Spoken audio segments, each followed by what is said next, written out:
In this video, I'll be showing you how to fix send and receive iMessage not working on iPhone. It's a very simple method, so if you find this video helpful, be sure to drop a like and subscribe. Now, send and receive issues are frequently linked to a specific activation bug involving duplicate or inactive SIM entries. So what you want to do is firstly clean up your SIM area.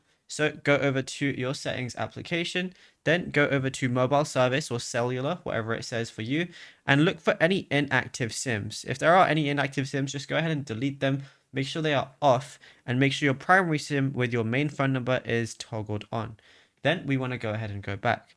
From here, scroll down all the way to the bottom where it says apps, and we want to find our messages application. You can even search for it at the bottom, but go over to messages and you're going to see iMessage. So what you want to do is toggle it off and wait about 10 seconds, then toggle it back on. And then what we want to do is right under it, you're going to see send and receive. Ensure that your phone number, your main phone number is toggled on for this. And what you could also do if that's not working either is go back all the way to settings.